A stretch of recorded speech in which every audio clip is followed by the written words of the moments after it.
Hi, everyone. Welcome to a special edition of the All Dolphins podcast on YouTube, the Miami Dolphins Insider, wherever you get your podcast. We weren't planning on doing anything today, Omar, but too much happened. We were going to wait until practices started at training camp, but too much happened on this Tuesday. And where should we start? Let's start with the Saquon Barkley trade. That we've got a number of things to discuss. Justin Herbert's new deal, Saquon Barkley's trade, Xavien Howard saying F him to the fan base. Terron Armstead on PUP, I think, is big. Terron Armstead. But I think the most intriguing thing is the Saquon Barkley trade offer that Miami allegedly made. It's been reported by, who was it reported by, Poupart? It was the New York Post. I just put a story up on alldolphins.com. It's a story out of the New York Post citing league sources that the Dolphins made an offer to trade for Saquon Barkley in the offseason, meaning a little further back. I'm curious, at what stage are we talking? Are we talking after veterans were signed in terms of Mostert and Jeff Wilson? Are we talking before the draft? When are we talking after the draft with Devon A-Chain? The one thing I know about Chris Greer and this organization is they allegedly, and say the word with me, Poupart, do their due diligence. Due diligence. We have conversations. We make trade offers. We inquire. We question about pending free agents. I don't know how this makes any sense from this standpoint. Dolphins don't have any assets. At what point did they have any assets to make this trade offer? And if we're talking about assets for, let's say, 2024 second or first round pick, I don't know what you would trade Saquon Barkley for. Why don't you just wait till next year when he's going to become an unrestricted free agent?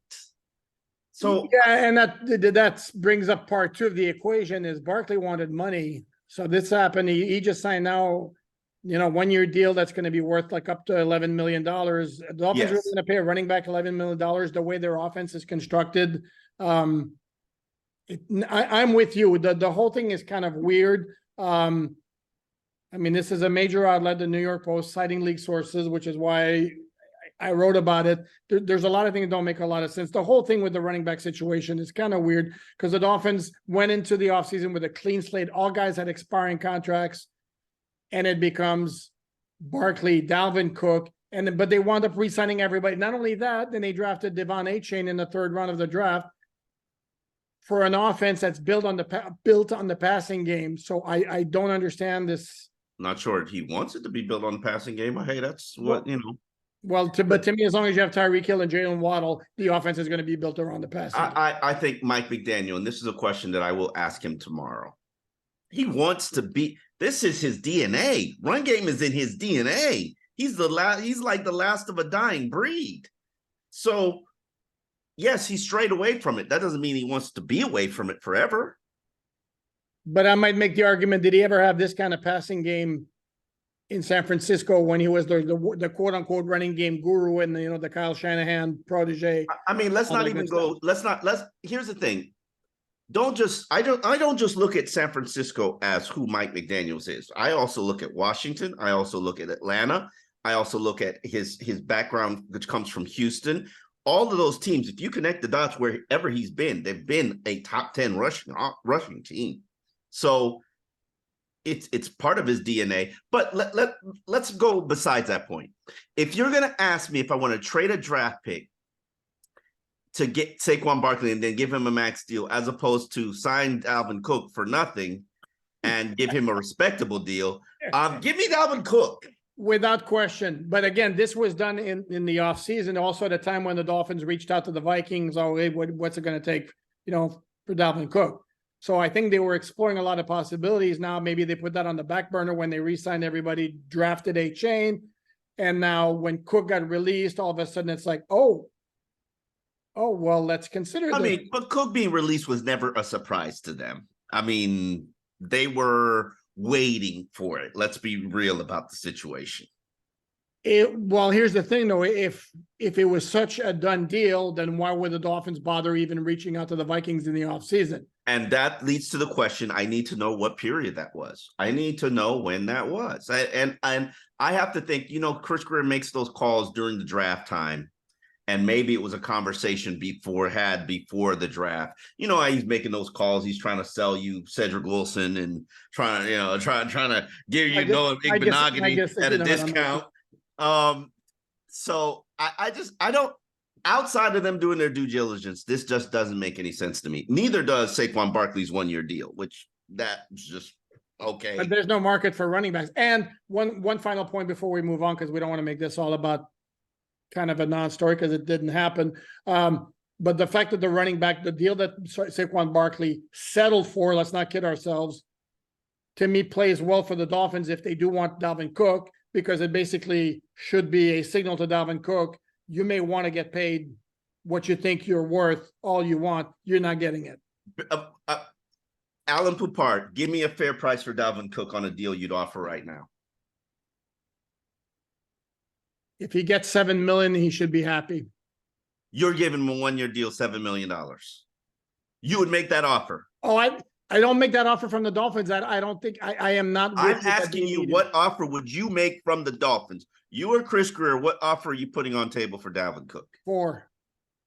What? 4 maybe incentives to push it up. 1 year, $4 million? And maybe for possibility of adding incentives, but they have to be like likely, if they're likely to be unlikely to be against achieved. The cap.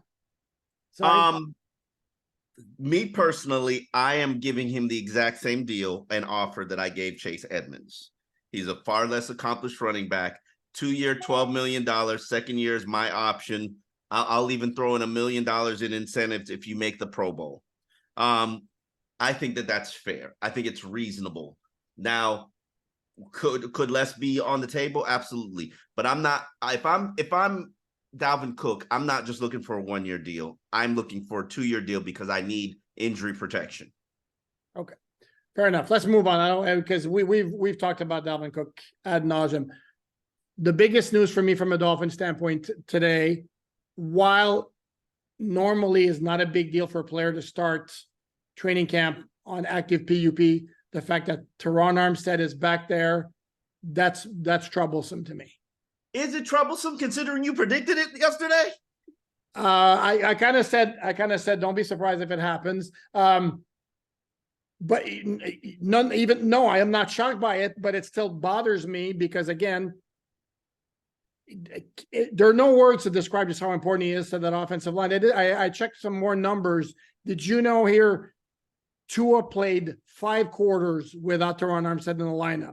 The entire game against San Francisco and about a quarter in the Houston game toward the end of the second quarter, early in the third quarter. In those 5 quarters, he was sacked 7 times. Okay. And if you remember that Houston game, it was a free-for-all for the Houston defenders to get to 201 once Armstead left. The Dolphins need Terron Armstead on their offensive line, and the fact that he's not ready for the start of training camp. We know all of his injury issues last year, including the toe, and he revealed to us before the playoff game in Buffalo that he had been advised to get surgery. Now, he revealed on a New Orleans football podcast last week that he did not have surgery this offseason because the surgery would have come with a 10-month recovery period, which he didn't want to go through. So is that the issue? That we don't know that for a fact, but yeah, it's troublesome to me. Not that I need to see him practice, but this is how we're starting training camp number 2 for him. Yeah, I mean, you knew what you signed when you got him. So let's put it in perspective. He's an elite player. Terron Armstead is that player where I'm saying put him in bubble wrap until 2 weeks before the regular season start, and then we'll be ready to go, and we'll get ourselves in physical football shape during the season. But I'm concerned a little bit about the toe injury. Will this be something that will linger for the rest of your career? Like, there are certain injuries that do end careers, and toes happen to be one of them. Yeah, no, it's troublesome. The good news, So for those who maybe not aware, again, it's all over the alldolphins.com because we're on top of it. It wasn't just Armstead, it was also new offensive lineman Isaiah They Wynn. win. That was my biggest concern. I mean, you kind of hinted at Terron Armstead being on PUP. I was like, I didn't think about it. I mean, there's no downside to putting him on PUP. You're not going to practice him anyway.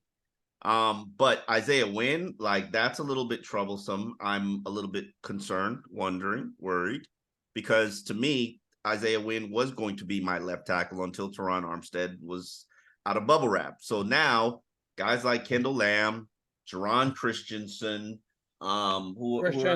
Cedric O, James the guy's name Turnstall. It's not Turnstile. I hope it's not Turnstile. That would not It's be not Turnstile. It's Tunstall, but I'm gonna call him Turnstile until he proves otherwise. Cedric O, all of these guys are gonna have to, Lester Cotton. Like, as I said in my breakdown of things that I'm looking for, somebody's got to raise their hand and say, I want to be on this team. That is true. The third player who was put on PUP was Tanner Connor. And for his sake, if he's hoping to beat Elijah Higgins for a roster spot, that better not be a long stay on PUP. On the good news, though, no Brandon Jones on PUP, no Trill Williams on PUP. Those are all encouraging. We've got Nick Needham on the PUP, but I'm also, even though they're not on the PUP, I'm pretty certain that they're probably going to bring both of those guys back slowly. So it's not going to be a full go. It's probably going to be individuals at first, and no team, and then work our way into team. No, but the fact that they're ready for the first practice is encouraging, and conversely, it's kind of disappointing that it didn't happen for the other guys. Next topic, do we want to address Herbert's new deal? Well, we could do Herbert's new deal, and because we got to tie it into the Dolphins, and this is where again. That ties into there's nothing more important than Herbert's new deal because it sets the benchmark for Tua's new deal. Do you think Tua is going to take $1 less than Justin Herbert? No, but the important point we need to make is the Dolphins don't have to do anything with Tua because they have him on the 5th-year option next year. And then if they want, they can do the franchise. The Chargers didn't have to do anything either. Well, this is where I'm going to tell you that the Chargers did not have any reservation, hesitation, cause for concern whatsoever with Herbert that the Dolphins have with Tua, even if it's just health related. Okay. Am I saying anything that's not completely obvious here? I mean, you're right. Okay. I mean, if he has a healthy season, do you see him getting a Justin Herbert-esque deal? That thing looks ridiculous. I gotta see the fine print because $52 million a year. Oh, the guaranteed money. There was a report out there. I think it could reach the guaranteed money could reach 219 or something. I mean, it's crazy. Yeah. Yeah. And Joe Burrow's going to get actually probably a slightly better deal than that. Absolutely. But here's the thing about those situations. The Chargers and Cincinnati, they're not liquid like that. They're not fat pockets, deep and rich. But when you got a quarterback, you got to do what it takes. Correct. Now, the question is, when the Dolphins acknowledge that they have a quarterback, are they going to do what it takes? 200. Correct. And the question becomes, at what point do the Dolphins decide, okay, we have our guy for the next look, because Herbert's deal is 5 years. I believe it's tacked on to the last 2 years he's got left. If I read it correctly, so now he's tied to the team for the next 7 years. At what point do the Dolphins decide, okay, Tua's our guy moving forward for the next 5, 6, 7, 8 years? We're going to pay whatever we need to pay. And again, this is why the Dolphins they're not technically in a rush because they have him on the 5th-year option next year. And if they want, they can apply the franchise tag in 2025. But that's not how you treat a quarterback. Correct. You date them differently than you date everybody else in the NFL. Correct, but Dolphins clearly are not at that point where they were willing to spend the big bucks on Tua right now, because Tua is eligible for an extension right now, and he's not getting it this offseason. Herbert's getting it. Joe Burrow's getting it. I don't know if Joe Burrow. We'll see. I mean, obviously, woo, this market is hot right now. So Joe Burrow's going to get it. It's probably going to be he's going to get it. He's going to get it. I don't know if he's going to get it this season, but he's going to get it. 5 days. And it's going to be probably 5,265 instead of 5,262. Yeah, man. Hey, that's how it goes. That's how it goes. They need $1 million more than the last guy. But that's how the league takes care of itself. Of course. So and then we'll see if Tua gets to jump over Joe Burrow. We shall see. If he continues to ball out and then there are no more concerns about his health, why not? Hey, he's the 82nd best player in the NFL right now. Which brings us to our top 100. Dolphins had 3 today. They unveiled what was it, 80 to 89 or 81 to 90, whatever it was. The Dolphins had Christian Wilkins at 81, Tua at 82, Terron Armstead at 83. Not a surprise that those 3 players made it from where I think his Alabama boys got him on. That's just how the league works. Well, the way it works is that this vote was done late last season, and Tua had a really, really good 2022 season, so he got rewarded for it. No, I kind of, like I said, not a surprise here that he wound up on that list. Not a surprise that he wound up on the list.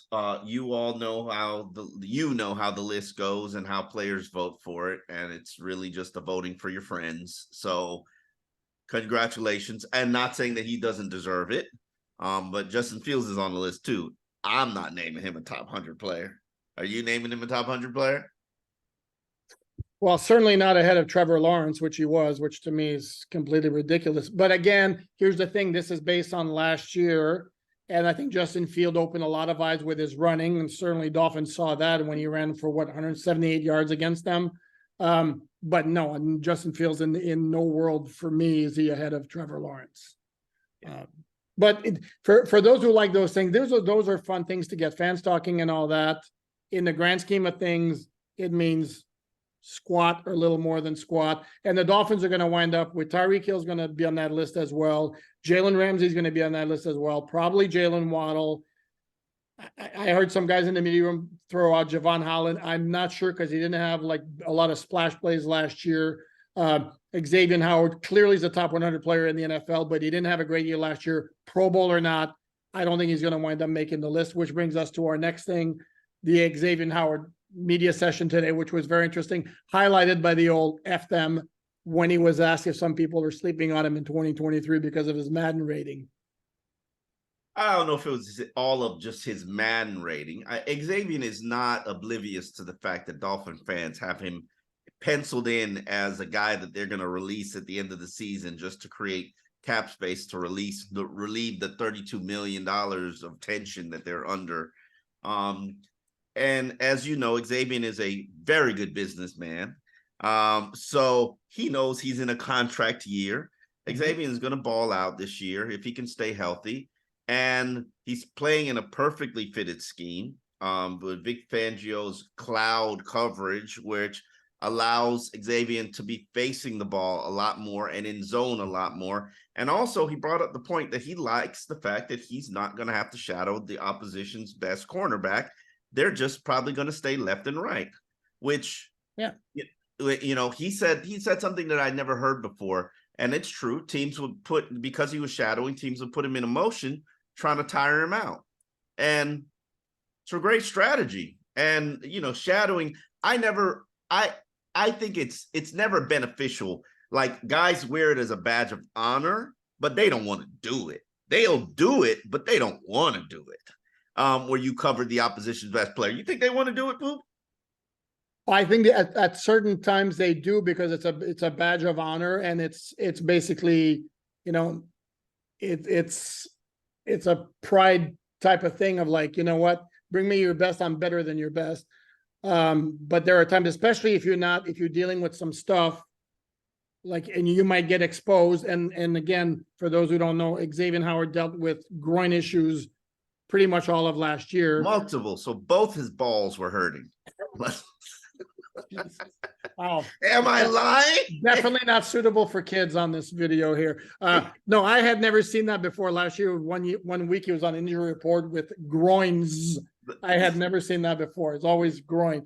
But no, he wasn't right. He didn't play great. To me, I say he's just as good as Jalen Ramsey is. And Jalen Ramsey got a 99 on the Madden rating, whatever you want to think of those. And X got like an 84 or something. And I know you pointed out to him at the press conference that he wasn't even in the top 10. Listen, X is a shoot it straight kind of guy. I shot it straight. Let you know. And X doesn't need any. You know what motivates X? Money.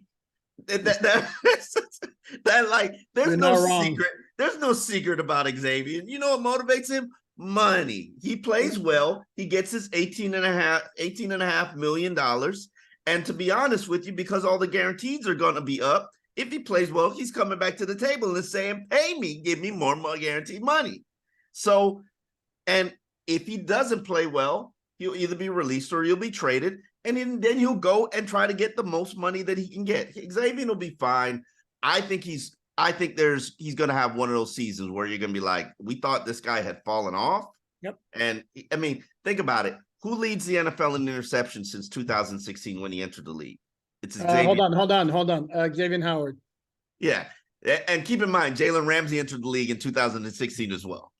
So I agree. And to me, if you're going to pick like the best Dolphin candidate to be defensive player of the year, to me, it's X. I'm a big fan of his game. I think he's a hell of a player, even though he didn't have a great year last year. What else do we have on the table? Raheem Mostert widely welcomes. Dalvin Cook. But we knew Raheem was going to do that and say that. And I did find it interesting that Raheem basically said that he wants to carve out a lane for himself as a pass catching back. He wants to be an elite pass catcher. An elite pass catcher. And he certainly has the speed to do it. What I like about Raheem Mostert is that he's a blocking back where he can block, he can pass block. So he can certainly play third downs. Even if Dalvin Cook is added to this team, I can see where he can become the third down option on this team. I don't know what's going to happen from a Dalvin Cook standpoint, but I'm fine and I'm comfortable with Raheem Mostert being the starting running back. No, I am too. And if he's your guy, and then I'm fine with him being your starter, and then I'm fine with Devon A-Chain being the third down back. I know you want to see him pass protect against linebackers. We're going to start seeing some of that when practice begins tomorrow. But I think it's a good setup. You're not going to see it without pads. They're not going to. No, they're not going to do that drill that I'm looking for. Why are you being so technical on me? I meant, once practice starts and once they get to that point where they become a little bit more physical with pads, then you're going to see it. Yes. You know why I'm being very peculiar? Because Dolphin fans, I go back to the days of Koamisi when I'm critical on rookies. I don't pretend to not be critical on rookies because I don't want Dolphin fans have a tendency to hype them up way more than they should be. And until you start flashing and making plays, I'm not going to glorify you. And Devon A-Chain, as talented as he is, as fast as he is, if he cannot protect this fragile quarterback, he can't play for me. Or he'll be a gimmick player. And that's cool. If you want to be a gimmick player, go on ahead. I don't know what he can do. And I won't know until I see him in that padded practice, one-on-one, linebackers versus running backs. Bang, bang, bang, bang. The collision day I'm looking for. No, I agree. But here's the thing, though, Omar. You're a columnist. You're not a fan. Fans want to get excited about the rookies because they're new faces. And what you don't know is like excites you because the potential is unknown. Whereas if a guy's a third or fourth year veteran, you know what they are. So that's why I completely get it. And look, with the number of running backs the Dolphins have on the roster, Dalvin Cook or no, I certainly can see a situation where A-Chain absolutely is a specialty player on offense when they're not using Mostert or Jeff Wilson or Xavien Howard, and then he's your kickoff returner whenever on those 3 out of 75. He's going to be ahead of Xavien Howard. Don't be in denial. He's going to be ahead of Xavien Ahmed. Let's not be in denial. Not if he can't pass block, he won't. I say Xavien can't pass block either. So, Not, not great. Really. Not great. But I think Xavien Ahmed's going to get some touches. My point is I wouldn't be surprised in the least if HN's a specialty player, kickoff returner when there's no touchback, which is. I'm going to make a prediction right now. He's a gunner. Right. He's a gunner. Yeah, I know you mentioned that as a gunner. Okay. Does he have the size to be a gunner? He's got the speed. In the NFL. And all you got to do is get back there. He's got the speed and shiftiness and wiggle ability. So now if he's easily blocked, okay, yeah. If he's easily blocked as a gunner, we got bigger problems. Yeah, he's got to get past two guys at the line of scrimmage to get downfield. And again, does he have the size and the strength and the physicality to do that? Okay, well, if I'm having a doubt that he does, then he ain't for me. Wow. That is it's a good thing you're not the coach. That's true. I mean, you can be obsessed with speed as much as you want, but toughness wins football games, in my opinion. This ain't Madden. This ain't fantasy football. This is like the survivor. Football is a game of survival, is it not? Do you think for a millisecond they drafted him because of toughness? This was a toy that Mike McDaniel was like, "Ooh, I want that speed. Bring me that speed." Am I right? You're right, but you know what? Speed is cute, but I don't think it wins you games. I don't think Tyreek Hill would be anything in the NFL without toughness. Yes, he's dynamically and tremendously fast, but he's also tough. So if you like, and that goes to the whole Jakeem Grant. The gimmicks are cool. They're cute. They put play defenses on alert when you come onto the field, but ultimately, you know what I'm gonna do if I'm a team and Devon Achane is in my backfield on third downs, I'm blitzing my linebackers. Absolutely. And I'm going to attack your quarterback and force your running back to stay in and protect. And if he can't do that, you're going to not put him on the field. What lie did I just tell you? That you don't win any games with speed when the Dolphins won a lot of games with speed last year. Do we think they come back against Baltimore if Hill and Waddle are not getting free down the field and Tua's getting him the ball? Listen, you're right. Okay. To a certain extent. I don't think it wins you speed. I don't think speed wins you games in December and January. That's a great point, my friend. And that's part of where the Dolphins need to have maybe a little bit more balance. It's interesting. I don't know if you caught Julian Edelman. I don't know where he was, and he made the comment of he was on the Kelsey's podcast. That's right. And he pegged the Dolphins as a team that he could see taking a step back. And then he mentioned specifically winning in December and January. There needs to be some of that balance without question where the toughness. And for those who don't understand, in December and January, where your bodies are beaten up and it's survival of the fittest, and you need to run the ball more to finish out games and to finish out the season, that's where the running game sort of ratchets up. And there's a reason for it, because the bodies are on fumes at the end of the year. So those teams that can run and can be physical, it gives you an edge. It gives you an edge, and it gives you an edge in the playoffs. Now, if you can't do that, cool, you might make it there, but the question is, how long will you survive? And as we all saw last year, Dolphins were booty cheeks in December. Booty cheeks. Were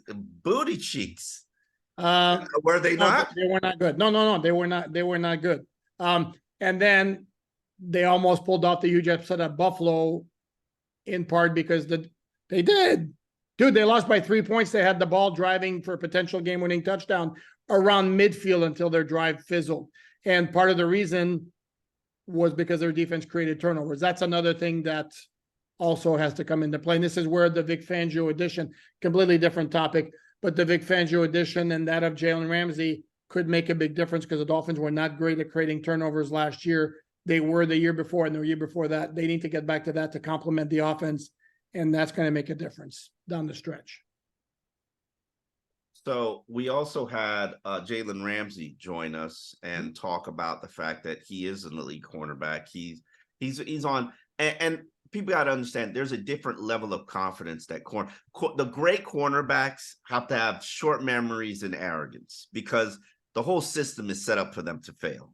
Like, the system is set up for every defender to fail, and cornerbacks more so than others because their big plays are produced on them. You got to have a short memory, and you got to be absolutely tremendously confident. Jalen Ramsey is not shy on confidence. Ooh. Neither is X. No, So, he's just more subtle about it though. Jalen Ramsey is in your face cocky, which is fine. I have no issue with that. That's fine. I don't think a cornerback outside of not Richard Sherman, probably Richard Sherman, has marketed themselves better than Jalen Ramsey. And because, you're not supposed to have name and glory and be considered a marquee player in this league as a cornerback. You're not.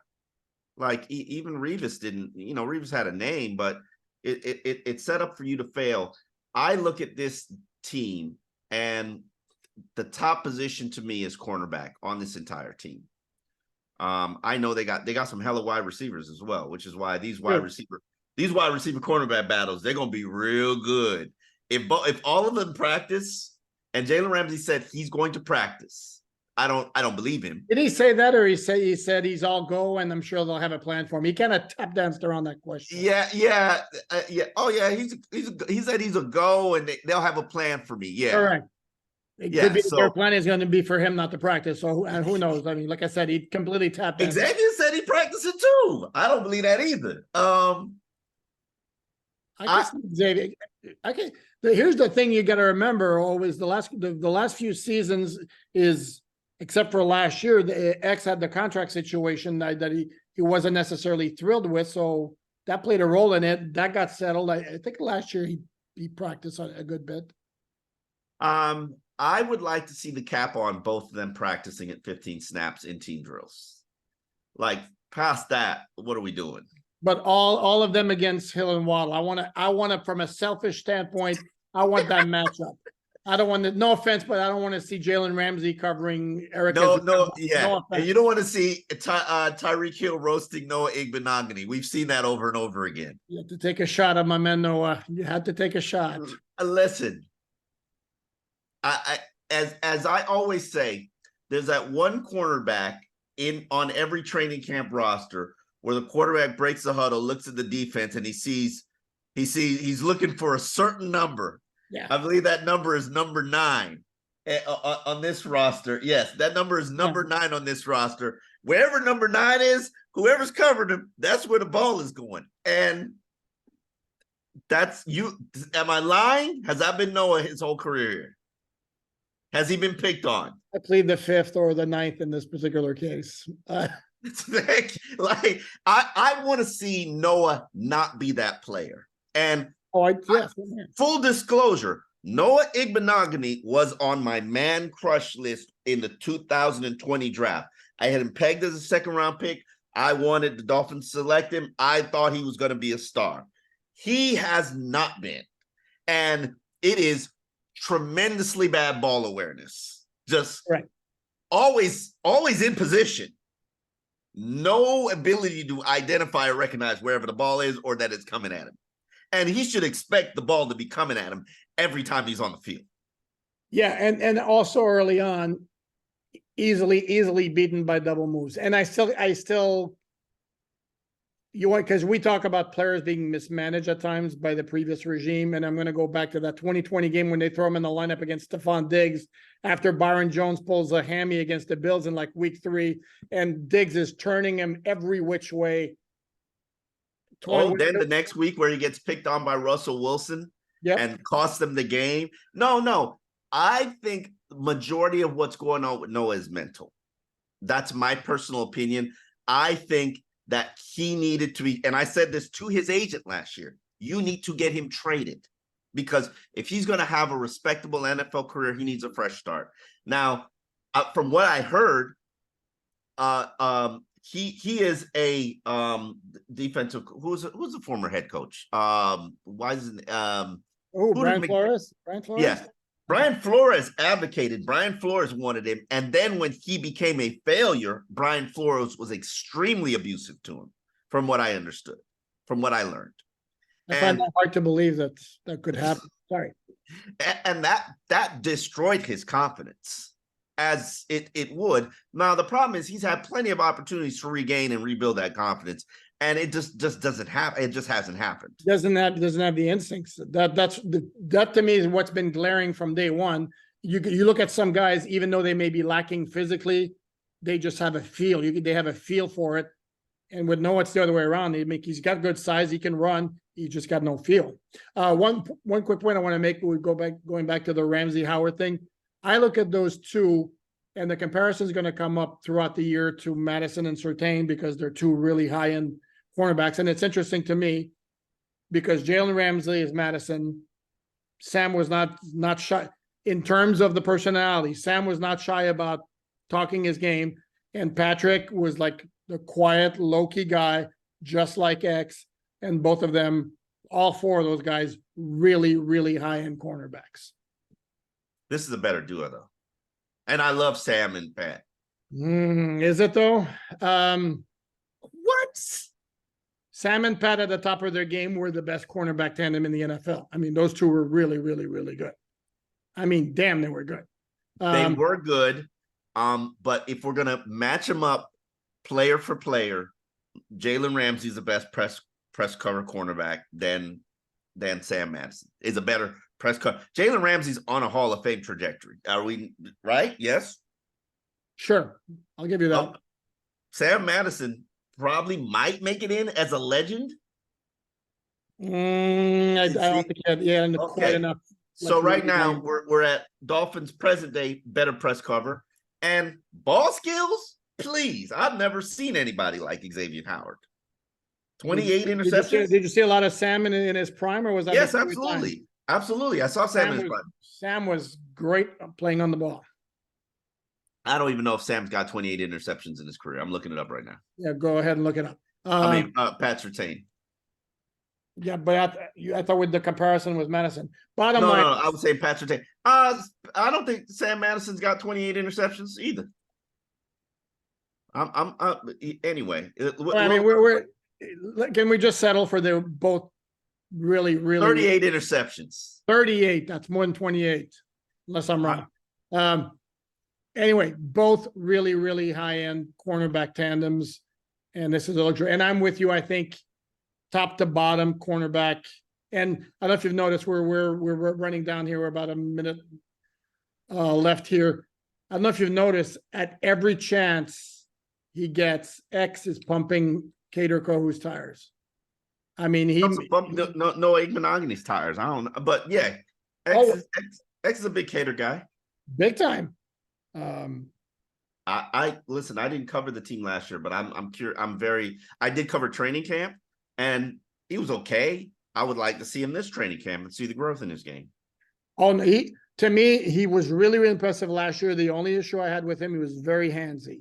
And it came up to bite him a couple of times in the regular season, including, sadly, at the end of the Buffalo game in the Saturday night game where he got called not on the basically the game deciding play, not only for defensive holding, but for DPI as well, where he was all over, was it Isaiah McKenzie? I think it was. But the kid can cover, and he's a really, really good tackler as well. And this was as a rookie free agent. No, he's got a nice future. So with that, we're going to wrap it up. This wasn't planned. Omar and I just decided to go ahead and do this because a lot of things were happening. Tomorrow we start with the full training camp practice recaps. And we will have a recap. We will have a recap. Download, subscribe, like, share, do all that good stuff. Omar, we'll see you tomorrow. See you tomorrow in practice.